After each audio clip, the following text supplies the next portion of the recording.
that was an overriding awareness for me and for all of my contemporaries as a boy. And it was even more intense for me because of living those years in that military base. Another thing that I only came, important feature of my life that I only came to understand through writing about it was my father's character. I have also been deeply influenced and shaped by my mother's character, and I wrote a whole book when she was quite an old woman and she was dying, a book called A Private History of Awe, devoted to, for the most part, to the ways in which my mother shaped my life. But I've written a series of essays about my father, who died much younger. He died suddenly of a heart attack at age 64. I'm now 71, so I've outlived my dad by 7 years. I don't smoke, which he did from age 12 or 13. I do drink a glass of wine or a bottle of beer for pleasure, but my dad was an alcoholic, and that also contributed to his early death. He couldn't control his drinking. But so my dad was a very complicated character, but I adored him. I adore him now in memory, as I adored my mother. But at the same time, he was an alcoholic whose behavior was troubling and frightening often to me as a boy, and to my older sister, my younger brother, and to my mother.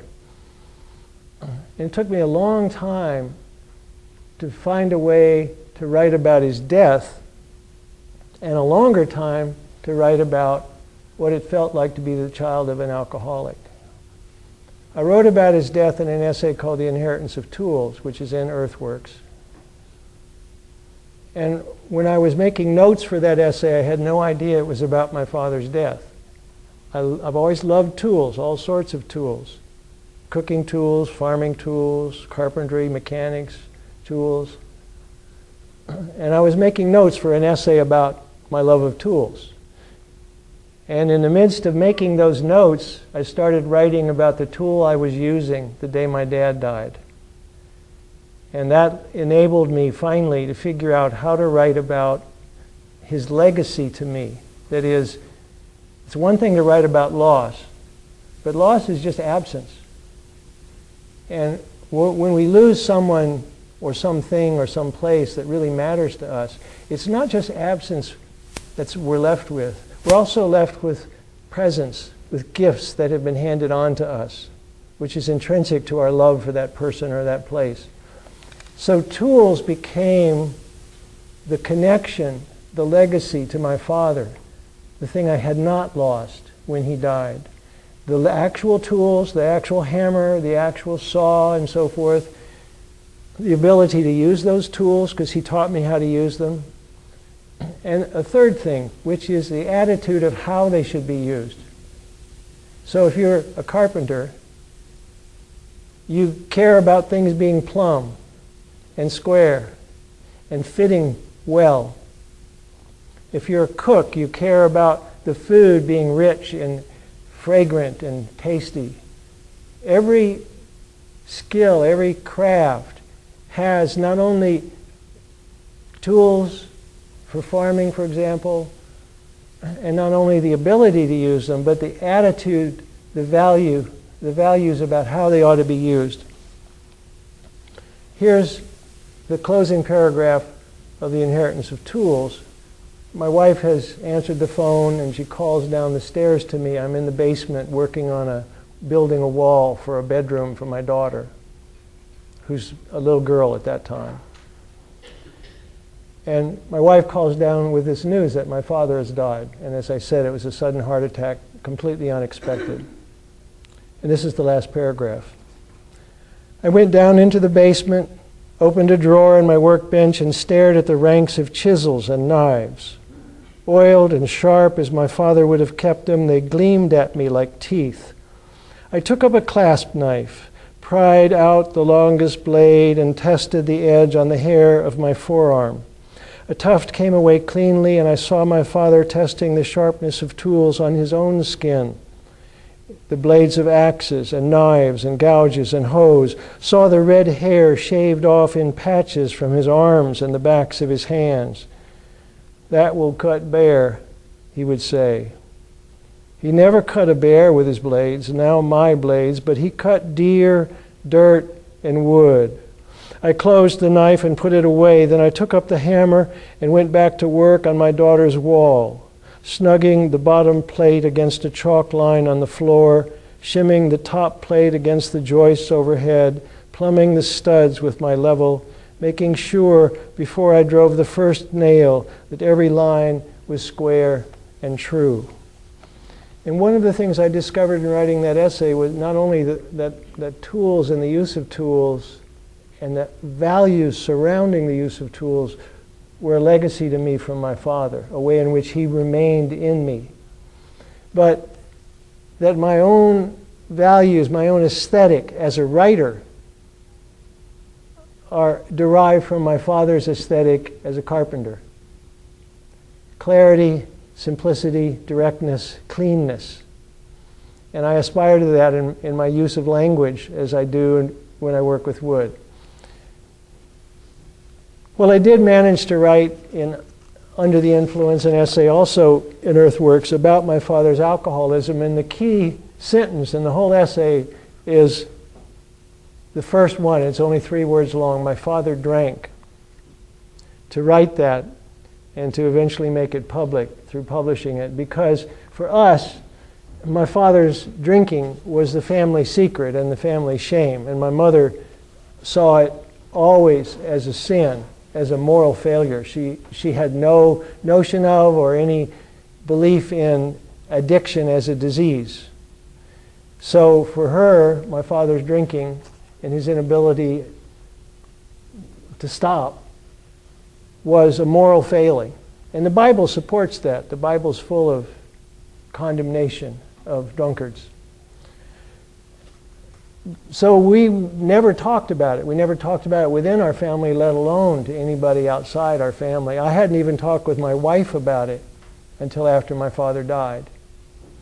And yet it was such a major part of my childhood and had such a deep impact on my character and outlook that only by writing about it did I really come to understand how it shaped me. And I was writing not just so that I could understand it. I was writing so that, in hopes that readers might find in the essay something that would help them think about a problematic relationship, often with a parent, but maybe an uncle, maybe a grandparent. And it wouldn't have to be alcohol. Could be drugs, could be depression, could be promiscuity, could be gambling addiction. Anything that makes a parent unpredictable. When you don't know which parent you're going to meet when you get off the school bus or when you get up in the morning. Anything that makes a parent unpredictable is terrifying to a child, because children need nothing more than predictability. Even having a consistently mean parent is only a little better than having one who may be mean or may be nice on alternate days, and you can't ever predict when, because that uncertainty is terrifying to a child.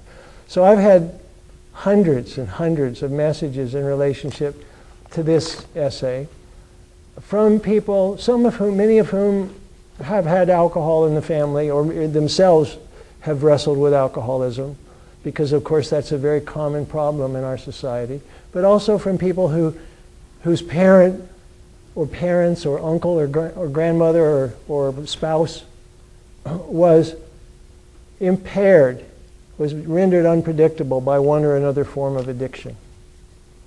So in writing, it's always deeply heartening to me when something I've written that comes out of my own experience speaks to somebody else's experience.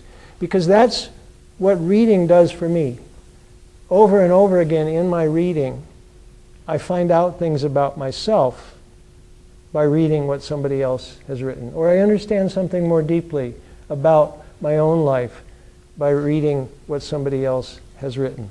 I'll just give a couple more examples, and then I want to leave a few minutes for any questions you may have. As I continued as a writer, I moved outward from a preoccupation with my own background, my own origins, family, geography, parents, to writing about being a parent. So there are essays in here, as you'll see, about my daughter, about taking a canoe journey with my daughter when she was a teenager, about my son, about taking a backpacking trip with him when he was a teenager and learning things from them in both cases. I'm now a grandfather. In fact, my wife and I are grandparents 5 times over, and we've been grandparents for 13 years. Our oldest grandchild is 13 years old now.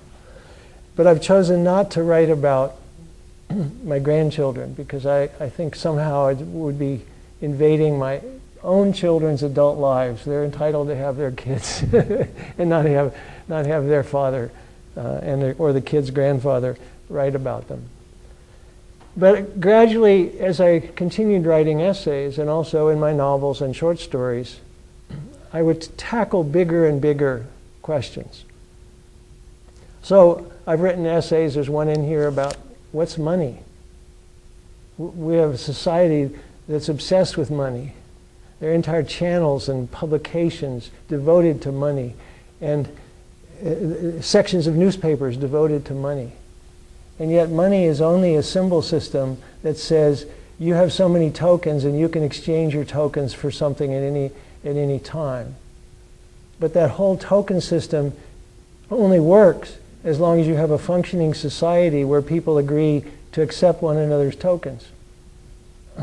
I have visions sometime of a billionaire with his or her billions, which are only digits in databases somewhere. And the trucks stop running, and the electricity stops coming, and the water is cut off. And they say, "Well, but I'm a billionaire." I say, "Well, you can eat your billions, or you can burn your dollar bills in the fireplace to keep warm." Only a functioning society makes money meaningful. And to have a functioning society, you have to have things like taxes and government, and banking systems, and court systems. And yet, some of the people who are most obsessed with money in our society, and you have to be obsessed with money to become a billionaire. You don't become a billionaire by accident. Some of the people who are most obsessed by money in our society seem hostile to the very idea that we live in a society, that is a shared world, that we have a shared responsibility to make work by doing things like paying taxes. So I wrote about money. I've also written about science, and I've written about religion, and ultimately I've written about the cosmos. And I'm going to close with, this is the last reading, and then see what questions or comments you might have. I spent a week a few years ago in an old-growth forest in Oregon as a guest of the National Forest Service. They bring in writers and photographers and other kinds of artists to spend time in one of these old-growth forests and to make some kind of art in response to it. They're doing science in response to forest all the time, but they also want to see what artists make of it. And this is the end of an essay. It's actually the very last page and a half of the book. It's the last essay in the book, called Mind in the Forest. Because as I spent time there, and I love forests, but this was the oldest forest I had ever spent an extended period of time in. The average age of the trees there was 600 to 800 years. And as I dwelled in that forest, I realized that the forest was intelligent. Meaning, if intelligence is a measure of responding, of taking in signals from your environment and responding appropriately, then any organism that can live for 800 years is intelligent. And I don't mean it has an IQ. I'm not saying it's identical to a human intelligence, but it's a kind of intelligence. If intelligence means the ability to take in and respond to information, then all organisms possess it, whether animal or plant, for they exchange signals and materials with their surroundings constantly. If intelligence means the capacity for solving puzzles or using language, then surely the ravens that clamor above me or the wolves that roam the far side of the mountains possess it. But if we are concerned with the power not merely to reason or use language, but to discern and define meanings, to evaluate actions in light of ethical principles, to